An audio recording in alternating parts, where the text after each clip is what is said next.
Pakistan versus New Zealand का दूसरा टी20 खत्म हो चुका है और बारिश की वजह से ये मैच 15 ओवर्स का हुआ, ईच इनिंग्स।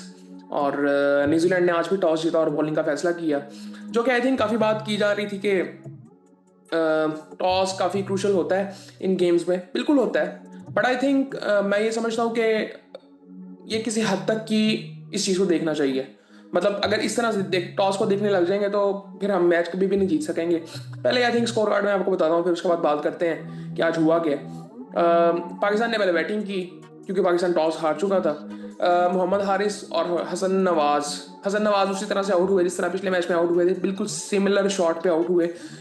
इसकी सबसे बड़ी वजह यह है कि वो अभी रेडी ही नहीं थे पाकिस्तान खेलने के लिए। और वो सिर्फ ये नहीं है, बाकी कई प्लेयर्स ऐसे हैं जो कि हम पहले भी कर चुके हैं और अब भी ऐसे कर चुके हैं। बट आई थिंक सिर्फ मैं ये कहूँगा कि हमें ये नहीं कहना चाहिए कि चलो ये कर दिया है, वो नहीं करना चाहिए था। अब चांस दी है, अब ये देख लें। अब यहाँ पे काफ़ी चीज़ें एक्सपोज होंगी आपकी, जो कि हम पहले बात कर चुके हैं। और जिस शॉट पे वो आउट हुए हैं ना, अगर आप उनको देखें तो चैंपियंस कप में ये शॉट उनका पिकअप शॉट था और इसी शॉट की वजह से शायद वो सिलेक्ट हुए हैं। हम टैलेंट की बेस पे पाकिस्तान टीम में अगले को डाल देते हैं, ना कि परफॉर्मेंस की बेस पे। अब्दुल समद किस बेस पे है?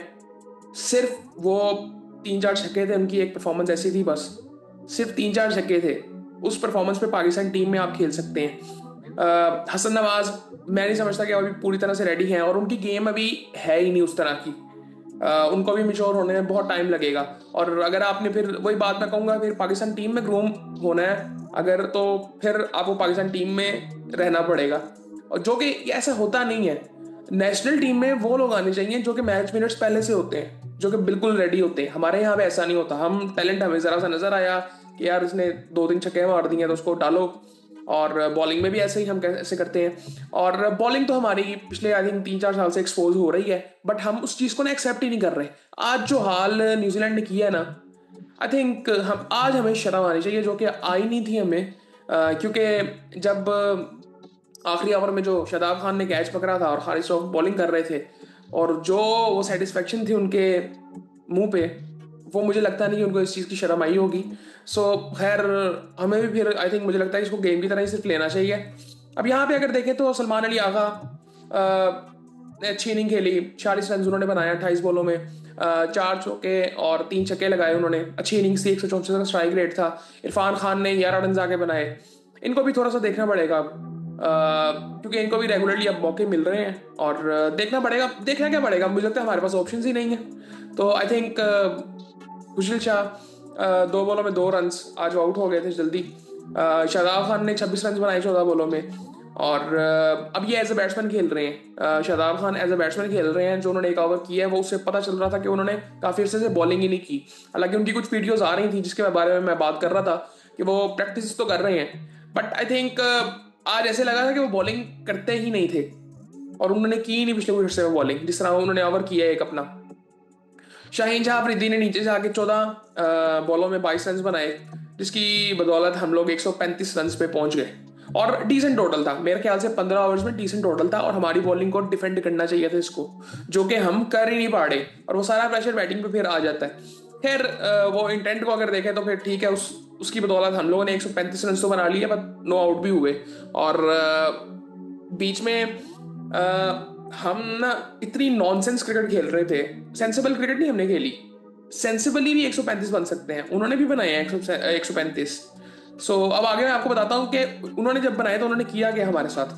पहले ये अगर बॉलिंग इनकी देखें न्यूजीलैंड की, तो जैकब डफी ने 3 ओवरों में 20 रन, 2 आउट किए।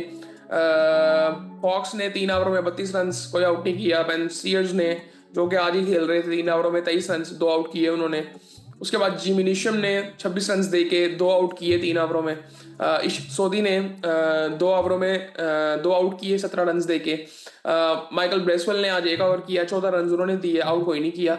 उसके बाद आती है न्यूजीलैंड बैटिंग करने। फिर उसके बाद हमारे साथ होता गया, आप सिर्फ ये देखें। टिम साइफर्ट और फिन एलन ओपन करने आते हैं, और टिम साइफर्ट जो है वो पहला ओवर मेड इन कर देते हैं शाहीन शाह अफरीदी को। पहला ओवर मेड इन था। अच्छा, दूसरा ओवर आगे 3 छक्के पड़ जाते हैं मोहम्मद अली को। अब मोहम्मद अली ने आज जिस बहुत गंदी बॉलिंग की आई थिंक। सिर्फ वो पहला ओवर नहीं, बाद में भी आई थिंक उन्होंने जिस तरह की वाइड की है, नो बॉले वो जिस तरह की कर रहे थे, आई थिंक वो इन सब से मैं समझता हूँ कि एक्सपीरियंस्ड हैं, क्योंकि वो पहले पाकिस्तान को भी रिप्रेजेंट कर चुके हुए हैं, इनसे पहले कर चुके हुए हैं। वो दोबारा उनका कमबैक था टेस्ट में, अब ये फिर इनका कमबैक है पाकिस्तान क्रिकेट टीम में, और अब ये T20 में उन्होंने डेब्यू किया था। तो ये इनका जो एक्सपीरियंस है वो शाहीन और हारिस से बहुत ज्यादा है। और मुझे उस वक्त इतना अजीब लग रहा था कि जब इनको छक्के पड़ रहे थे तो हारिस रऊफ आगे इनको समझा रहे थे, शाहीन शाह अफरीदी आगे इनको समझा रहे थे। सो मैं बस इसलिए हम अंदाजा लगा सकते कि अब हमारा स्टैंडर्ड कहाँ पे जा चुका हुआ है बॉलिंग का। सो खैर, ये आई थिंक बड़ी सिंपल सी बात थी, मुझे समझ नहीं आ रही थी कि वो एक लेंथ जिस तरह की वो बॉलिंग करते हैं, जिस लेंथ पे वो बॉलिंग कर रहे हैं, आपको मार पड़ रही है तो आप यॉर्कर ट्राई करो, आप जरा लेंथ बॉलिंग ट्राई करो ना। वो उन्होंने ट्राई नहीं की। पता नहीं किसने यहाँ पे कहा कि यार वाइड यॉर्कर्स करने हैं, बीट करना है, उस चक्कर में उन्होंने, जब उनको एक कुछ शॉट्स पड़े उस चक्कर में उन्होंने नो बॉल कर दी, पिच से बाहर बॉल कर दी। सो आई थिंक ये सूरत हाल फिर हुई, और उसके बाद फिर हमारे साथ होता गया, दूसरे ओवर में 3 छक्के पड़ते हैं। फिर जब शाहीन शाह अफरीदी अपना दूसरा ओवर करने आता है तो 26 रन पड़ते हैं, 4 छक्के पड़ते हैं उस ओवर में, 4 छक्के। ये सूरत हाल थी। फिर उसके बाद तीसरे ओवर में फिर वही हालात होते हैं हमारे, और आई थिंक इनके दूसरे तीसरे ओवर में 3 ओवरों में आई थिंक इनका 50 था और पहला ओवर मेडन था। 3 ओवरों में 50 था, पहला ओवर मेडन था। और उसके बाद डैरिल मिचेल ने 14 रन नीचे से आगे बनाए, चैपमैन जल्दी आउट हो गए थे। फिन एलन ने 38 रन बनाए 16 बॉलों में, 45 रन बनाए थे टीम साइफर्ट ने 22 बॉलों में, 204 का स्ट्राइक रेट, 237 का स्ट्राइक रेट फिन एलन का। फिर उसके बाद मिचेल है, उन्होंने 21 रन बनाए 16 बॉलों में, नॉट आउट थे, वो फिनिश करके गए हैं। सो इस तरह से बड़ी आसानी से उन्होंने 13.1 आवर्स में 137 रन किए और बड़ी आसानी से उन्होंने चेस कर ली। और अब मैं आपको पाकिस्तान की बॉलिंग जरा बताता हूँ। शाहीन शाह अफरीदी ने 3 ओवरों में 31 रन, पहला ओवर मेड इन था, दूसरे ओवर में 26, तीसरे ओवर में फिर उन्होंने 5 रन दिए, कोई आउट नहीं किया। मोहम्मद अली 2 ओवरों में 34 रन, एक आउट किया उन्होंने। खुशदिल शाह 3 ओवरों में 16 रन, अच्छी बॉलिंग की, और एक आउट भी किया उन्होंने। हारिस रऊफ ने 3 ओवरों में 20 रन, 2 आउट किए उन्होंने। और जो पहला, आई थिंक मुझे समझ नहीं आया कि पहला इन्होंने रिव्यू लिया क्यों था, पहले ओवर में वो हमने जाया कर दिया था। यार गेम अवेयरनेस की इतनी ज्यादा कमी है कि जिस्म पे बॉल लगा हो ना और बल्ले पे लगा हो, उसकी आवाज में बहुत फर्क होता है।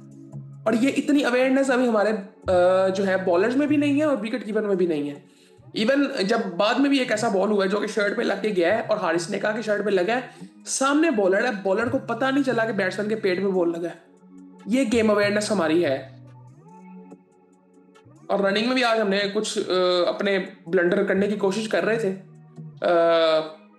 बट रन आउट अभी मेरे ख्याल से कोई हुआ तो नहीं, लेकिन कोशिश हम पूरी कर रहे थे अपनी। और ये जो है अब्दुल समद है, मैं अगर ये सुन रहे हैं तो मैं इनसे कहना चाहता हूँ कि जरा, ये इनको मैंने पहले भी देखा है चैंपियंस कप में भी, ये जब रनिंग करते हैं ना तो दूसरे बैट्समैन की तरफ देखते नहीं है कि वो दूसरा बैट्समैन आपको कुछ कहना चाह रहा है या कहाँ पे है वो वहां पे कई दफा देखते नहीं। तो आई थिंक थोड़ा सा उनको वहां पे भी थोड़ा सा देखना चाहिए, कॉल का जरा ध्यान रखना चाहिए। उसके बाद जहां दाद खान ने 1.1 आवर्स किए और 23 रन उन्होंने दिए, एक आउट उन्होंने किया। शादाब खान ने 1 ओवर में 10 रन दिए, और वो जिस तरह से उन्होंने बॉलिंग की थी वैसे लग रहा था कि वो बॉलर ही नहीं है, वो आज उन्होंने इस तरह से ओवर किया अपना। सो यार ये सूरत हाल थी पाकिस्तान की। और मैं समझता हूँ कि यार कुछ भी नहीं कहना चाहिए। मुझे लगता है कि मुझे समझ नहीं आती हम बात क्यों कर रहे हैं। मुझे लगता है हमें ना थोड़ा सा अवॉइड कर देना चाहिए पाकिस्तान क्रिकेट को, इनको करने दें जो करना चाह रही है। मुझे कई दफ़ा ऐसे लगता है। और अच्छा, अब आगे जो मैच है मुझे लगता है अब्बास अफरीदी को चांस देना चाहिए। और मुझे याद आया कि ये अब्बास अफरीदी पिछले टूर पे खेले थे जब शाहीन शाह अफरीदी कैप्टन थे जी सीरीज के लिए, 4-1 से न्यूजीलैंड जीता था। फिर नीदरलैंड ने एक इनिंग खेली थी जिसमें उसने 16 छक्के मारे थे हमें, उसमें भी हमारा ये हाल हुआ था। उसमें अभी रिसेंटली साथ ही कैप्टन चेंज किया था और सीरीज के बाद भी कैप्टन चेंज हुआ था। सो अभी भी ऐसे ही हुआ है। और अच्छी खासी आज जो शुरू में पावर प्ले में ना मैच खत्म हो चुका था, पावर प्ले खत्म हुआ था, 5 ओवर का पावर प्ले था, तो 60 बॉलों में 70 रन बनाने थे न्यूजीलैंड ने पावर प्ले के बाद, 10 ओवरों में 70 रन बनाने थे, तो वहां पे मैच खत्म हो चुका था, 10 विकेटें भी पड़ी हुई थी उस वक्त। सो ये सूरत हाल थी, हमारी बॉलिंग एक्सपोज हो रही है, हम एक्सेप्ट नहीं कर रहे, पता नहीं क्यों नहीं कर रहे आकिब जावेद साहब। और मुझे एक चीज याद आई, ये आखिर जब ये सब ने चैंपियंस ट्रॉफी में कहा था कि चैंपियंस ट्रॉफी की जो इन्होंने प्रेस कॉन्फ्रेंस की थी कि जी हुजूल शाह और ये फहीम अशरफ को इससे पहले इसलिए नहीं खिलाया जा रहा था कि वहां पे बाउंसी विकेट्स हैं, तो हुजूल शाह इधर क्या कर रहे हैं फिर? मैं ये नहीं कह रहा कि उनकी परफॉर्मेंस नहीं है, ये मैं वो बात ही नहीं कर रहा, मैं तो सिर्फ कोलोफेल की बात कर रहा हूँ कि उन्होंने इस बेस पे उसको पहले नहीं रखा था, तो अब वो किस बेस पे यहाँ पे आए हैं? तो इस चीज को आप कोई एक्सेप्ट नहीं करेगा। तो ये चीजें हमारी क्रिकेट में होती हैं, क्योंकि मुझे लगता है कि जो चलाने वाले हैं उन्होंने इतना को सीरियस लिया नहीं हुआ इसको।